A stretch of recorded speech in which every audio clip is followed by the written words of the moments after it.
After over 8 years of focusing on conversion optimization for dietary health supplement funnels, we've split tested everything from a simple headline tweak to a complex price test. Some things do work every single time. Those go into our best practices playbook. But the ugly truth is that there is no one single trick that will massively move your conversion rate. The secret is in doing the basics really, really well.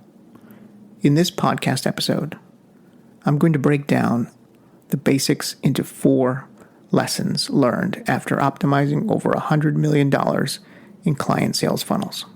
Welcome to Health Business Mastery, the Creative Thirst podcast. I'm your host, Bobby Hewitt.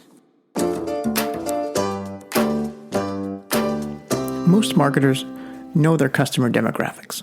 Some marketers have written customer personas or avatars that list out what TV shows their customers watch, how much their household incomes are, and how many kids or grandkids they might have.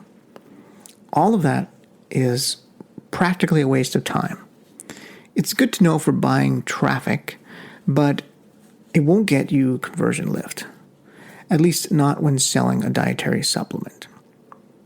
To propel you into the 8-figure realm, you need to have an understanding of your customer. Don't get me wrong. I'm not saying you don't need to know your customer.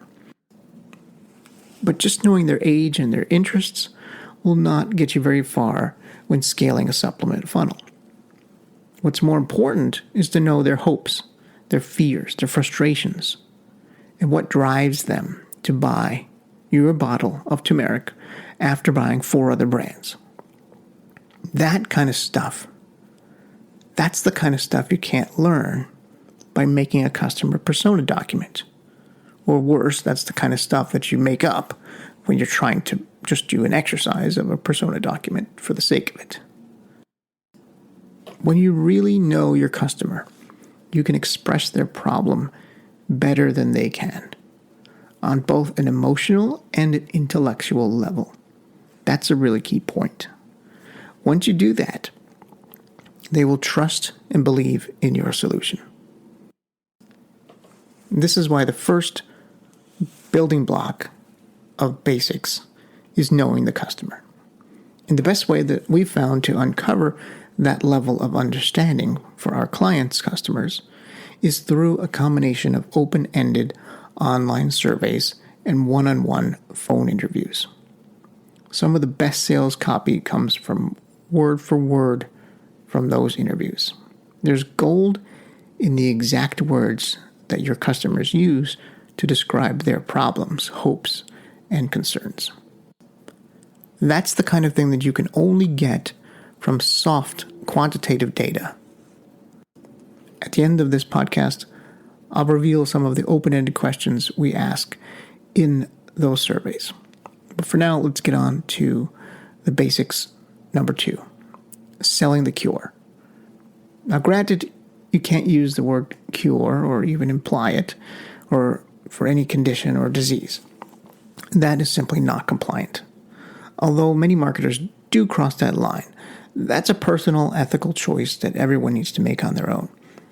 Regardless of where you stand, selling the cure is different from making a claim. When I say selling the cure, I mean tapping into their pain. Prevention and incremental wellness doesn't sell. Everyone in the supplement space that's been here for a while knows that. People buy urgency. Immediate need versus long-term benefits is where they spend their money. If it's too easy to put off or takes too long to see and feel results, people won't buy. That's just human nature. Sure, there are always exceptions. If you have someone who's highly motivated, they may take your offer. But there's not enough of those people to build a business on. Ask yourself what emotions are at the root of their pain. Not the actual pain or diagnosis or symptoms, but the actual emotions at the root of their pain. Or better yet, Go talk to a few of them and find out. Because emotions drive decisions. The first step is to know which emotions are important. And the second step is to trigger those desired emotions. This is how you tap into the subconscious mind of the buyer. The lower process of the brain is where emotion comes from.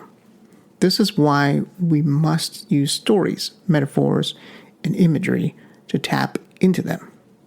That part of the brain is not the same part of the brain that forms language. So if we're selling to the unconscious mind, we must speak in terms that the unconscious mind understands. Only after leading the subconscious to an emotional buying decision do we then appeal to the higher level of the brain, the neocortex, to justify the decision through logic and reasoning. That's the unique mechanism part of your sales letter. But the emotion must come first, then the science after. The third part of the core fundamentals is all about the offer. The offer is one of the most powerful levers for conversion. And we'll get deep into offers and offer structure in a future episode. For now, I'll just cover it briefly. A strong offer does not just include the price. Although that is part of the offer, and there's so much more to it. Some things like risk reversal. Does the guarantee really remove all risk? Urgency. Is there really a reason to buy right now? Value.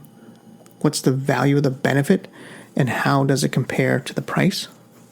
Because price and value are two different things. Objection handling. What objections can you displace or alleviate for the prospect? And bonuses. What add-on is so valuable that it could be a product in and of itself? All of these factors go into making a strong offer. A quick rule of thumb is to ask yourself the question about your offer. Do you really make it harder for your prospect to say no than it is to say yes? And the fourth and final piece is using both proof and science together. Most direct response copywriters simply lean on a logical argument with scientific studies, testimonials, or a guarantee to support proof. But that's not enough in today's marketplace. The sophistication level of most buyers in the supplement space is pretty high. Most forms of proof are not very different than what all the other competitors out there are saying. Both proof and science are a very important part of selling dietary supplements. Proof makes prospects feel comfortable. You can almost never have enough proof. Science, however, satisfies the logical part of the brain that justifies the decision. So done right, it answers the question how. How does this supplement work? How is it different than all the others I've tried before? How will that solve my problem or help my condition? But you must also answer the question why. Why will this work? Always remember, both how and why must be answered when selling supplements. It's a combination of proof and science together. Before you lead on with that proof and science, you first have to enter in emotionally. This goes back to the previous point. It's all about the basics. The secret to successfully selling dietary supplements in the online direct-to-consumer space is to master the basics. You'll find this in every art, from music to painting. It's all about being really good at the basic stuff, and that's the part that's so hard to do. Just doing the basics and doing them at the level of mastery are two vastly different things. Everyone gets distracted by the shiny object and the new thing and the one trick that's working for everybody else, and most people overlook going back to the basics and really mastering them. Before we wrap this episode up, I promised to go back to some of the questions that we ask in open-ended surveys and really get to the heart of that emotional state of the buyer. So let's go into that now. There are many ways to frame this survey and really get the survey in front of people. The fastest and quickest way is using something like a Hotjar. Hotjar has built-in polls where you can ask someone a question or a series of questions at different states. If they scroll down to a certain percentage of the page, or if they try to leave the page, it pops up this poll question. And there are other tools out there besides Hotjar that also do the same thing. But if you're using a tool like Hotjar or something like that, where you're doing a poll question that's on a sales page, and you're kind of interrupting the person as they're leaving, so they're not going to buy, they're likely not going to buy, and they're looking to get off of the page, then I would suggest you really only have a small window to get a question from them, because their motivation is really low, and they're declining on the offer. So I would limit that to just one question, and the one question I would ask there is, what, if anything, is stopping you from completing this order today? And I would simply leave it at that, an open-ended question, and see what kind of data you get back. Oftentimes you'll be surprised at what you learn from this simple one-question survey. However, if you do want to go deeper, I recommend dividing the survey up into a buyer survey and a non-buyer survey, and getting that survey in front of people via email. So this requires a little bit of work on your back end, where you would tag the people if they have purchased a product, any product from your website, or ideally the product you're looking to optimize, and a second list of just opt-ins who have maybe never purchased before. So you can get in front of each one of those segments and present different questions, and also look at the answers differently on the outcome of those surveys. So let's get into some of the questions. And all of these questions are, I recommend, open-ended questions. So they would have to fill in their answers. This is really the way to get the most gold and value out of it, because you're looking for not only the answers, but you're looking for the language that people use. And in addition to that, you're looking at who specifically on the survey answered more than other people, meaning these 5 people wrote way more than other people. Maybe they wrote more as far as word count, and looking at the actual word count of each answer and comparing that to the average. The people that write more are some of the people that you want to talk to. You want to take that survey to the next level, and you want to reach out to those people and see if you can do a one-on-one phone interview. We conduct one-on-one phone interviews all the time, and we do incentivize it, so we do pay the people for their time, because the one-on-one phone interviews last at least 45 minutes to over an hour sometimes. That's quite a bit of time to ask for someone. So we compensate them with an Amazon gift card. Those one-on-one interviews are more like a conversation. It's not a series of questions like the survey questions that we're going to be looking at in a minute. It's more of a open-ended conversation, and really kind of digging deep and leaning in on certain areas and pulling back on others, really trying to find the emotion, really trying to find the belief system that's already in place in their mind. So without further ado, let's get into those survey questions. I like to start off the survey with a super simple, softball, easy question. I want to get a little micro commitment from the survey taker, because they are open-ended questions and it is asking a lot for someone. So the first question I ask is simply, are you a man or a woman? This is a question that keeps their head down. They don't have to think about it. They can immediately reply. They just click one of the two choices. The second question I'd like to ask is really just a question kind of for me. It's because sometimes the list is not always clean. So the next question I ask is, have you purchased X product before, and name the specific product you're looking to learn about. And a lot of times when you think your list is clean and you're sending it to a list of buyers, sometimes people will reply no, they have not purchased that before. And you want to know that because their answers are going to be, you're going to analyze their answers a little bit differently from the people who bought versus the people who didn't buy. Then everything else after those two questions are typically open-ended questions. They're always open-ended questions. And this is where it really kind of gets to the heart of it.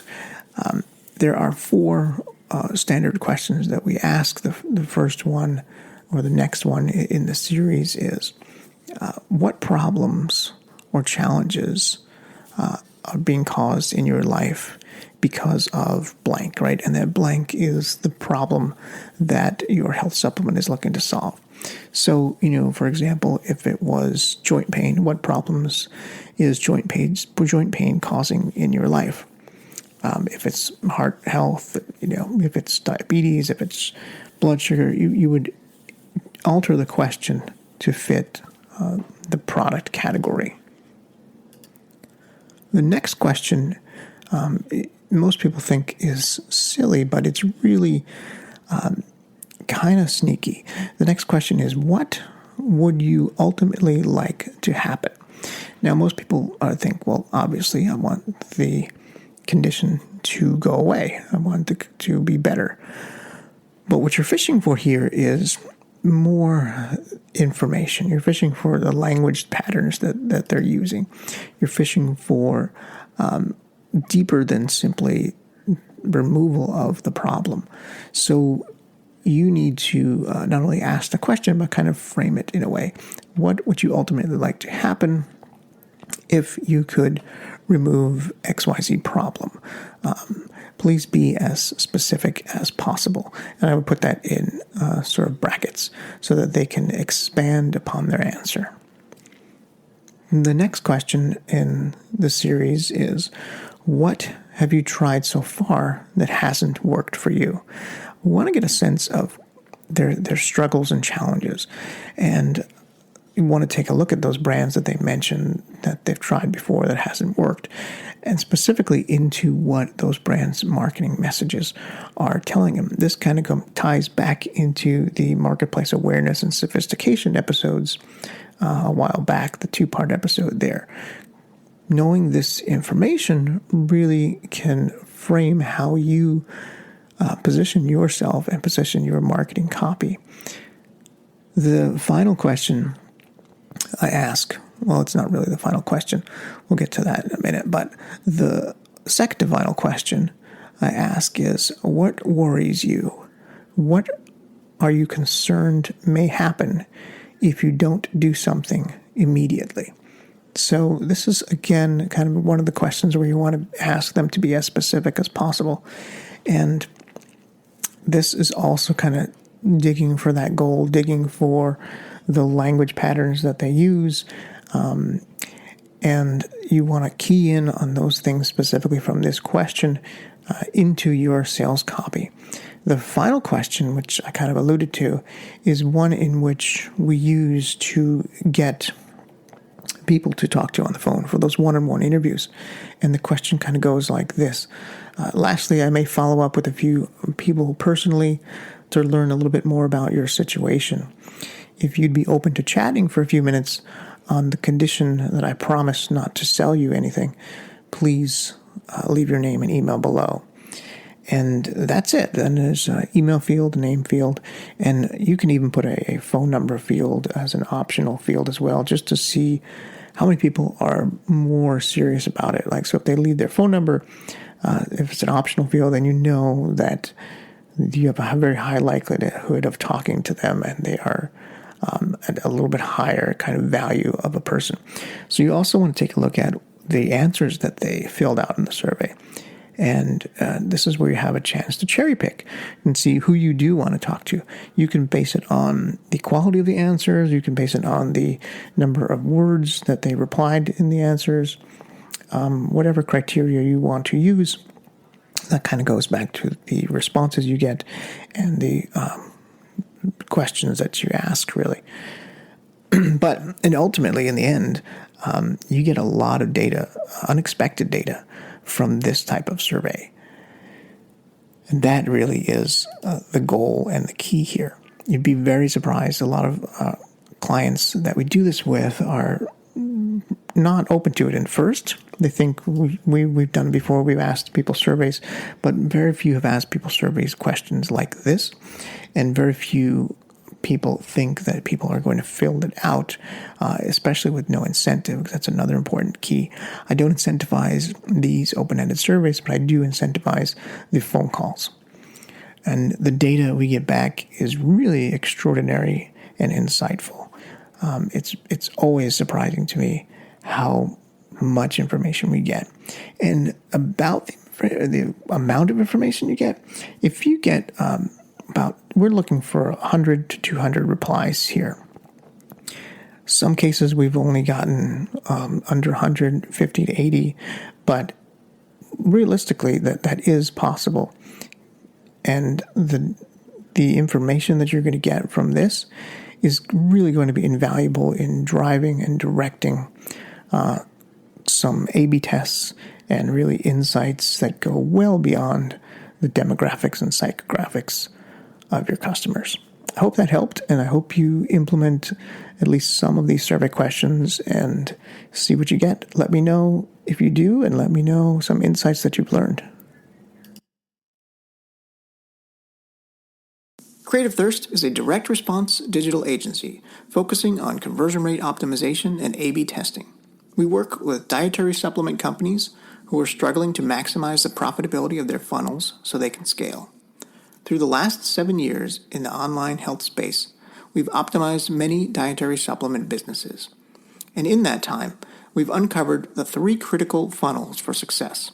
We put together that information in a free digital download called The 3 Funnels Every Health Supplement Business Needs to Build a Multi-Million-Dollar Empire.